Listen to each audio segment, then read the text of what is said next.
Filipi 4 ayat 2 sampai 9. Sudah temukan hamba-hambanya? Kalau sudah temukan kita katakan amin. Amin. Oke.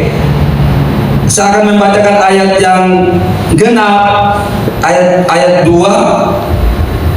dan jemaat dan hamba-hambanya akan membacakan ayat yang ganjil dan seterusnya. Oke. Lembaga Alkitab memberikan judul buat kita semua, nasihat-nasihat terakhir. Ayat 2, dia kunasihati dan sincike kunasihati supaya sehati sepikir dalam Tuhan. Ayat 3-nya teman-teman. Bahkan ku minta kepadamu juga, suku temanku yang setia, tolonglah mereka, karena mereka telah berjuang dengan aku dalam pengabaran Injil, bersama-sama dengan Clemens dan kawan-kawanku sekerja yang lain, yang nama-namanya ku cantum dalam kitab kehidupan. Ayat 4-nya berkata demikian, bersukacitalah senantiasa dalam Tuhan. Sekali lagi kukatakan, bersukacitalah. Dalam kebaikan hatimu diketahui semua orang, Tuhan sudah dekat. Ayat 6-nya, janganlah hendaknya kamu khawatir tentang apapun juga, tetapi nyatakanlah dalam segala hal keinginanmu kepada Allah dalam doa dan permohonan dengan ucapan syukur.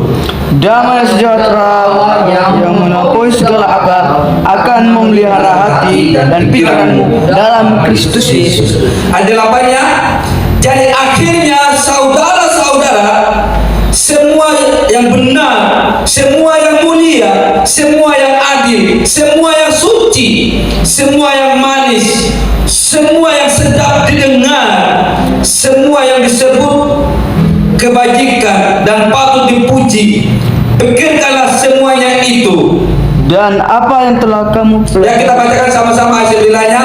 Dan apa yang kamu pelajari, dan apa yang telah kamu terima, dan apa yang telah kamu dengar, dan apa yang telah kamu lihat padaku, lakukanlah itu, maka Allah sumber damai akan menyertai kamu. Amin. Kita katakan amin sekali lagi. Amin. Ya. Jemaat kekasih Tuhan, ini surat ini tidak asing lagi ya. Surat Paulus ya. Dan surat Paulus ini dan surat ini disebut kitab penjara ya, surat penjara teman-teman. Ya, kita sekali-sekali kita belajar latar belakang ya. Nah, teman-teman, saya memberikan tema buat kita semua, tetap sabar dalam penderitaan. Sekali lagi saya katakan, tetap sabar dalam penderitaan. Wah, mungkin ini pasti kita udah alami ya, dan tidak asing lagi namanya penderitaan, dan kesusahan itu tidak asing lagi dalam kehidupan kita.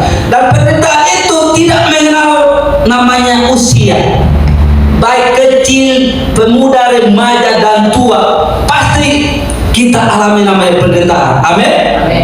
Ya, tentu pasti alami Bapak Ibu dan teman-temanku. Kita tahu ya, surat ini mengirimkan kepada orang-orang kudus di jemaat Filipi ya, orang-orang kudus seperti kita lah, orang-orang percaya gitu ya. Kalau zaman dulu teman-teman, belum ada namanya teknologi. Apa teman-teman? Belum ada namanya. Belum ada namanya teknologi, belum ada namanya WA, video call, SMS lewat teman-teman gitu.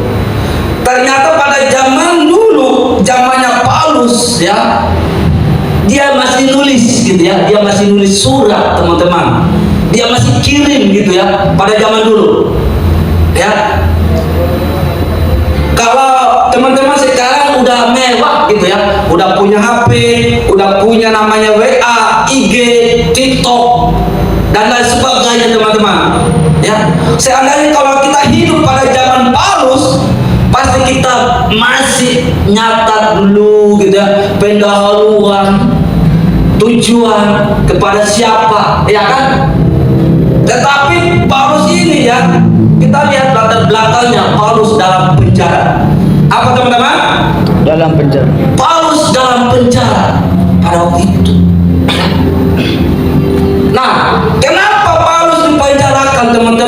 Kita belajar sejarah sedikit ya. Karena banyak orang di kota itu ya yang tidak senang dengan Paulus ya, karena ada orang yang tidak suka atas pemberitaan Injil dari Paulus dengan melakukan hal-hal yang mujizat, melakukan hal-hal yang heran di sekitar itu. Maka orang-orang di sekitar teman-teman menuduh bahwa ini ajaran-ajaran sesat, mengacaukan kita, bilang gitu, sehingga Paulus ditangkap teman-teman ya. Bahwa orang-orang di sekitar bahwa mengajarkan berkata bahwa orang ini mengajarkan ajaran yang tidak boleh diterima oleh orang-orang Romawi ya. Kalau kita lihat teman-teman, Kisah Rasul pasal 16 ayat 20 sampai 21, di situ dituduh teman-teman, di situ dituduh karena Paulus melakukan hal yang heran di dalam kebenaran firman Tuhan. Nah, apa yang kita dapatkan teman-teman ketika Paulus dipenjarakan, ketika Paulus dituduh, ketika Paulus dianiaya, ketika Paulus didera ya? Apa yang kita dapatkan dari sini teman-teman? Apa yang kita perlu pahami ya? Sebab firman Tuhan tadi temanya tetap sabar dalam penderitaan. Mungkin kita bertanya, bukankah aku ini setia dalam pelayanan, mengapa aku hidup dalam penderitaan? Mungkin kita berkata demikian teman-teman. Mungkin kita berkata, bukankah aku ini setiap hari Selasa sampai Minggu pelayanan Tuhan, kenapa penderitaan yang selalu ada silih berganti? Mungkin kita berkata. Tetapi satu hal yang kita pelajari, Paulus pernah bercucuran darah, tetapi kita belajar untuk mengucap syukur dalam segala. Amin. Amin. Karena kita ini belum bercucuran darah, karena kita ini belum didera, karena kita ini belum disiksa teman-teman. Oleh karena itu kita mengucap syukur dalam segala hal. Amin. Nah, mungkin kita juga berkata, Martel itu udah basi ngomong tentang penderitaan. Mungkin kita berkata teman-teman. Tetapi satu hal, di dalam penderitaan, di dalam kekurangan, disitulah Allah memberikan kelegaan buat kita. Disitulah Allah memberikan kemampuan buat kita. Disitulah Tuhan menyatakan kemuliaan bagi kita teman-teman. Amin. Nah, apa yang pertama saya memberikan buat kita semua ya, tetap berbahagia dan bersuka cita ya. Mungkin kita berkata, konyol, bagaimana mungkin aku menderita tetap mengucap syukur? Mungkin kita berkata teman-teman, ini konyol, bagaimana mungkin aku bersyukur sementara aku dalam penderitaan? Bagaimana mungkin, bilang gitu kan, aku nggak naik kelas, bagaimana mungkin aku mengucap syukur? Bagaimana mungkin aku senyum seperti Pepsodent, bilang gitu teman-teman. Tetapi pada hari ini mengingatkan kembali buat kita semua ya, tetap berbahagia dan bersuka cita di dalam Tuhan. Katakan amin. Amin. Ya, susah atau senang kita tetap bersuka cita. Amin. Mungkin kita bertanya, mengapa kita bersuka cita di dalam penderitaan ya? Sekali lagi saya katakan, mengapa aku bersuka cita di dalam penderitaan? Mungkin kita berkata demikian teman-teman. Tetapi firman itulah yang dikehendaki Allah dalam segala hal ya. Tuhan mengajarkan buat kita semua, itulah yang dikehendaki Allah ya. Oleh karena itu, marilah kita belajar mengucap syukur dalam segala hal. Mungkin teman-teman nggak ada uang persembahan atau nggak ada uang jajan di sekolah, apakah kita masih tetap bersuka cita? Apakah kita masih tetap bersuka cita? Amin. Kita tetap bersuka cita walaupun nggak ada uang jajan dari orang tua. Asalkan ada nafas, asalkan kita ada sehat selalu teman-teman, kita tetap mengucap syukur. Amin. Amin. Nah, mengapa kita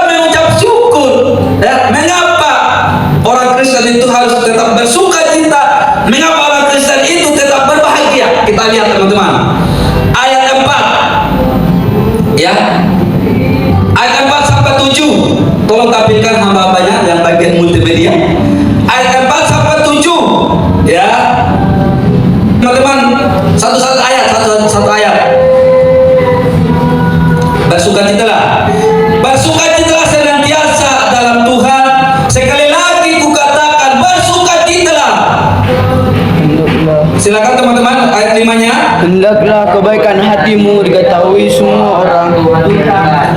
ayat 6-nya, janganlah hendaknya kamu khawatir tentang apapun juga, tetapi nyatakanlah dalam segala hal keinginanmu kepada Allah dalam doa dan permohonan dengan ucapan syukur. Ayat 7-nya, silakan. Damai sejahtera Allah yang melampaui segala akal akan memelihara hati dan pikiranmu dalam Kristus Yesus. Oke, teman-teman, firman Tuhan mengajarkan buat kita untuk tetap bersuka cita, untuk tetap berbahagia. Tadi yang saya katakan tadi, susah walaupun tadi nggak dapat uang jajan dari orang tua, kita tetap mengucap syukur, kita tetap semangat di dalam pekerjaan kita. Amin. Nah, kalau kita lihat di sini teman-teman, kenapa Rasul Paulus ini menuliskan surat kepada rekan-rekan pelayanan, kepada jemaat-jemaat, teman-teman? Ya, di sini ada beberapa jemaat yang mengalami kekhawatiran. Di sini ada beberapa hamba-hamba atau orang-orang percaya yang hidup dengan kekhawatiran, teman-teman. Ya, makanya Rasul Paulus mengirimkan surat buat orang-orang percaya yang ada di kota Filipi ini, dan secara khusus kepada orang-orang kudus, kepada orang-orang percaya. Ya. Kalau kita lihat tadi di ayat 4 berkata, bersukacitalah senantiasa dalam Tuhan. Ya, mungkin kita berkata, bagaimana mungkin aku ini hidup dalam kesusahan, aku tiba-tiba bersukacita. Mungkin kita berkata, bagaimana mungkin aku bersyukur dalam segala sementara aku ini, ya, nggak lulus. Mungkin kita berkata demikian. Tetapi ingat teman-teman, tak sebanding teman-teman bagaimana penderitaan Paulus, ya, tak sebanding kehidupan kita, teman-teman. Kalau kita lihat kehidupan Paulus, dianiaya, disiksa, bahkan dituduh, dihina, bahkan dimasukkan penjara, teman-teman.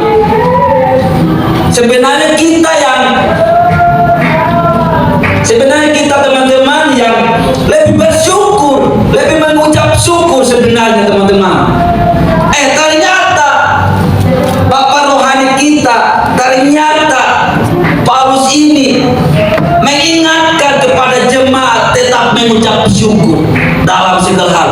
Dan firman Tuhan datang kepada kita semua untuk tetap mengucap syukur dalam segala hal. Amin. Amin. Mungkin kita saat ini masih khawatir, mungkin kita ini masih hidup dalam bimbang, mungkinkah kita ini masih takut, ragu tentang masa depan kita? Anak-anak muda mungkin saat ini khawatir tentang masa depan untuk atau kuliah, atau khawatir nggak ada biaya. Tapi ingat, Rasul Paulus berkata demikian, ya, ayat 6-nya, janganlah hendaknya kamu khawatir tentang apapun juga, tetapi apa? Nyatakanlah dalam segala hal keinginanmu kepada siapa? Kepada Allah dalam doa dan apa? Permohonan dengan apa? Ucapan syukur, ya, ucapan syukur. Teman-teman, mengucap syukurlah dalam segala hal. Ya, mungkin saat ini lagi bimbang, ragu, atau lagi bertanya-tanya kepada besti. Mungkin saat ini bertanya-tanya kepada sahabat atau kepada orang tua. Mak, aku ini mau jadi dokter, bagaimana mungkin aku bisa kuliah? Mungkin saat ini bertanya kepada besti, besti, bagaimana mungkin aku bisa kuliah? Mungkin berkata demikian. Atau mungkin kita bertanya kepada teman-teman pelayanan atau teman-teman sekolah, bagaimana mungkin aku kuliah ini? Bagaimana mungkin aku jadi dokter? Bagaimana mungkin aku jadi pendeta? Bagaimana mungkin jadi guru? Mungkin kita lagi bertanya-tanya, lagi kumpulkan pertanyaan itu, teman-teman, lagi kumpulkan jawaban seperti firman Tuhan berkata demikian, nyatakanlah dalam segala hal keinginan. Ya, itulah firman Tuhan yang mengajarkan, yang menguatkan buat kita semua. Oleh karena itu jangan takut, jangan bimbang, jangan ragu teman-teman. Ya, masa depan ada di dalam Tuhan. Asalkan kita tetap percaya, asalkan kita tetap mengandalkan kepada Dia, sebab Dialah yang sumber segalanya, sumber masa depan buat kita semua. Oleh karena itu firman Tuhan mengajarkan buat kita semua, asalkan kita tinggal di dalam Dia dan Dia tinggal di dalam kita. Tuhan memberkati orang-orang yang mengandalkan.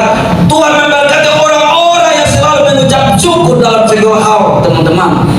Ya. Oleh karena itu saya katakan jangan takut, jangan bimbang. Satu teman-teman, saya nggak ada bayangan untuk sekolah. Mungkin kesaksiannya sudah berulang-ulang, tetapi firman Tuhan dengan berkaitan dengan kesaksian yang saya sampaikan teman-teman. Jangan takut, jangan bimbang. Satu rencana untuk nelayan gitu ya. Sekali lagi saya katakan, saya dulu rencana untuk nelayan, berlayar, cari ikan. Saya itu seorang pelaut, seorang nelayan teman-teman. Yang kedua, saya juga seorang kuli bangunan teman-teman. Ya, saya juga pernah kerja di salon mobil dan saya tahu namanya kelimpahan teman-teman. Ya, nggak ada niat untuk mau kuliah karena kenapa? Saya mikirnya nggak ada modal, nggak ada biaya, sebab orang tua aku miskin. Aku bilang gitu teman-teman. Saya nggak punya daya, nggak punya dana. Aku bilang gitu teman-teman. Tetapi firman Tuhan di ayat 6 tadi mengingatkan kembali buat kita semua. Jangan takut, nyatakanlah dalam segala hal keinginan. Ya. Di dalam kekhawatiranmu, di dalam ketakutan, ketika kita berkata, Tuhan, aku mau kuliah tapi nggak ada dana. Tahu? Roma pasal 8 ayat 28. Allah turut bekerja dalam segala hal, asalkan kita selalu datang dan kita selalu mencari Tuhan. Jadi pertanyaan sekarang teman-teman, sudahkah kita mencari Tuhan dengan segenap hati? Sudahkah kita sungguh-sungguh mencari Tuhan? Sudahkah kita tinggal di dalam Tuhan? Sekali saya katakan, sudahkah kita setia kepada Tuhan? Sudahkah kita tinggal di dalam Tuhan? Itu menjadi pertanyaan. Pertanyaan buat kita semua. Ketika kita tinggal, ketika kita sungguh-sungguh percaya, maka Tuhan turut bekerja di dalam hal keinginan. Ya. Amin. Amin. Oleh karena itu, anak-anak muda, remaja, percaya masa depanmu Tuhan telah sediakan. Ketika kita percaya, ketika kita selalu setia mengandalkan dalam segala hal. Ya. Oke.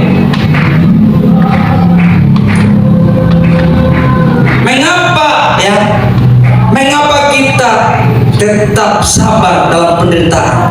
Nah, sekali lagi ke teman-teman, kita sebagai orang percaya, kita sebagai orang beriman, mengapa kita tetap sabar dalam penderitaan? Kita lihat Matius pasal 5 ayat 3-nya teman-teman. Saya minta teman-teman Husan untuk bacakan buat kita semua. Matius 5 ayat 3-nya. Tolong tampilkan bagian multi, sudah? Oke, silakan hambanya. Matius 5 ayat 3. Berbahagialah orang yang miskin di hadapan Allah, karena merekalah yang mempunyai kerajaan surga. Apa? Karena mereka lah yang punya apa? Kerajaan Allah. Ya, firman Tuhan berkata demikian. Berbahagialah orang yang miskin di hadapan Allah, karena mereka lah yang punya kerajaan surga.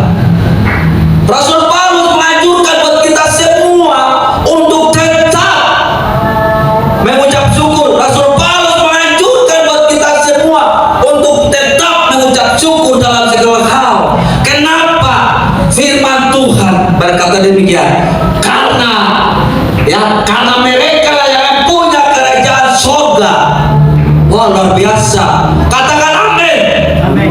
Ya, firman Tuhan mengajarkan buat kita semua untuk tetap mengucap syukur. Kita tetap mengandalkan Tuhan. Jangan bersungut-sungut teman-teman. Ternyata di dalam segala hal ada rencana Tuhan. Di dalam segala hal ada Tuhan, ada yang Tuhan rencanakan buat kita semua. Asalkan kita tetap percaya. Amin. Amin. Ya, saudara yang kekasih di dalam Tuhan, sekarang apa yang membuat kita khawatir? Sekarang kita apa yang membuat kita bimbang? Sementara jaminan kita, jaminan orang percaya memiliki kerajaan surga. Ya, jaminan kita sebagai anak-anak muda, dengar baik-baik. Jaminan adalah kita memiliki kerajaan surga. Rasul Paulus menganjurkan buat kita semua untuk tetap sabar di dalam kesusahan, tetap sabar dalam penderitaan, teman-teman. Nah, poin yang kedua mengajarkan buat kita semua, ya, harus menjadi teladan, ya, harus menjadi teladan. Saya bacakan ayat 17-nya, berkata demikian di pasal 3 ayat 17-nya. Saudara-saudara, ikutilah teladanku dan perhatikanlah mereka yang hidup sama seperti kami, yang menjadi Teladan. menjadi teladanmu. Ya. Sekali lagi saya bacakan buat kita semua. Saudara-saudara, ikutilah teladanku dan perhatikanlah mereka yang hidup sama seperti kami, yang menjadi teladanmu. Jemaat dikasih Tuhan, anak-anak muda, ya, anak-anak muda dan remaja, perhatikan. Kita sebagai orang percaya, kita sebagai anak-anak Tuhan, ya, kita sebagai orang percaya, orang yang beriman, mari kita belajar untuk memiliki teladan, ya, yang baik, diakui oleh Tuhan. Mari kita belajar untuk memiliki teladan dalam hal apa, teman-teman? Dalam hal sikap, dalam hal tindakan kita, atas kehadiran kita di mana kita berada. Mari kita memberi teladan. Jangan membuat orang itu tidak terima kehadiran kita, teman-teman. Oleh karena itu mari kita belajar menjadi teladan bagi orang lain. Kalau kita lihat, ya, rekan-rekan Paulus ini, di mana mereka mengembarkan Injil, mereka menjadi teladan, mereka menjadi berkat, teman-teman. Ya, oleh karena itu kita sebagai anak Tuhan dan firman Tuhan ini mengajarkan buat kita semua untuk tetap menjadi teladan, bukan menjadi batu sandungan di mana kita berada. Menjadi teladan dalam hal apa? Misalnya kalau di rumah, kalau mama sibuk, mari kita memberikan yang terbaik buat orang tua, keluarga. Mari kita membantu orang tua. Mari kita menolong papa mama di rumah, teman-teman, atau di sekolah, dengan cara sikap belajar kita, bukan menyontek, karena kita sebagai anak-anak Tuhan. Ya, mari kita memberi teladan. Amin. Amin. Ya. Poin yang terakhir berkata demikian, sehati sepikir dalam Tuhan. Ya. Kenapa, teman-teman? Kita harus sehati sepikir. Ya. Contohnya, saya berikan contoh. Siapa yang pernah lihat perahu? Oke, siapa yang pernah dayung perahu? Ada?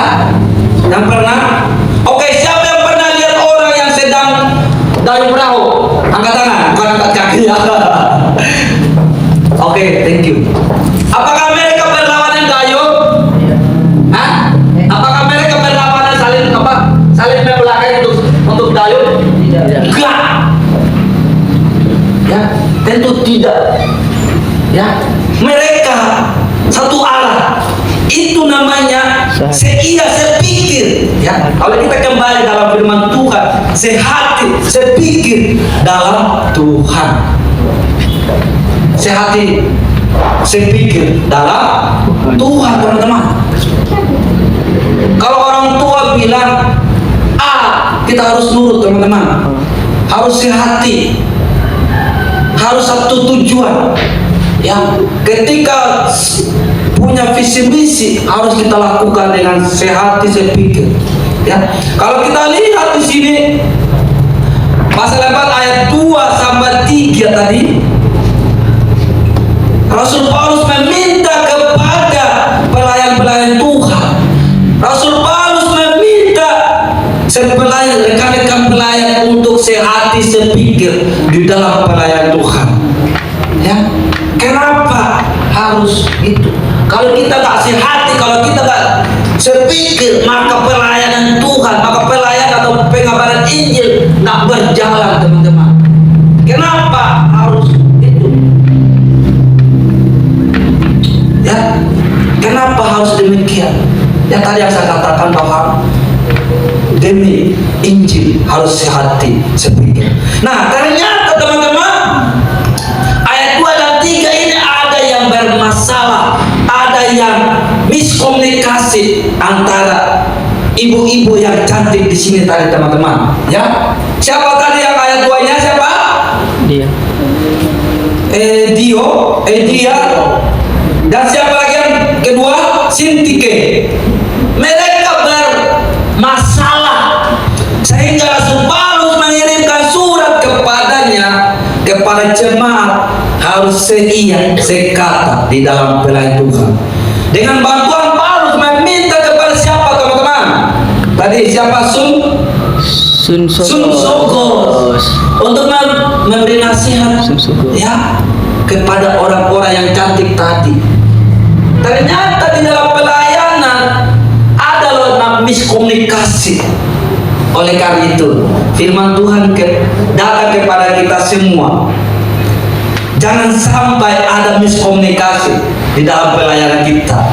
Jangan sampai ada kehancuran di dalam pelayanan kita. Jangan sampai, ya. Oleh karena itu, mari kita seia sekata di dalam pelayanan Tuhan. Amin. Amin. Amin. Bayangkan Rasul Paulus ada di dalam penjara masih kirim surat, begitu ya. Masih di dalam penjara masih kirim surat kepada jemaatnya, ya. Di dalam pelayan ternyata ada miskomunikasi. Nah, kenapa kita kembali lagi ya?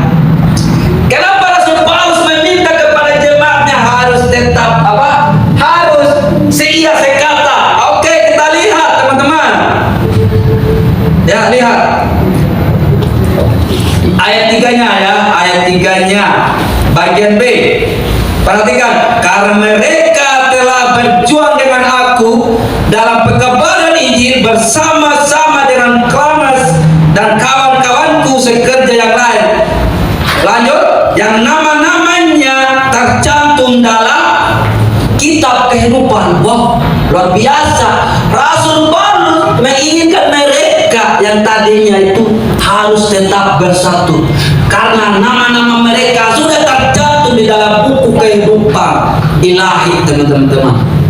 Oleh karena itu, kita sebagai pelayan-pelayan Tuhan, mari kita tetap seia sekata di dalam pelayan Tuhan.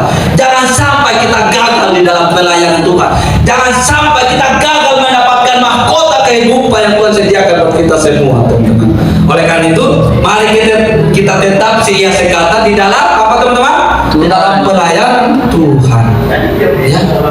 Itulah firman Tuhan yang datang kepada kita semua. Kita sebagai orang percaya, kita sebagai orang yang beriman.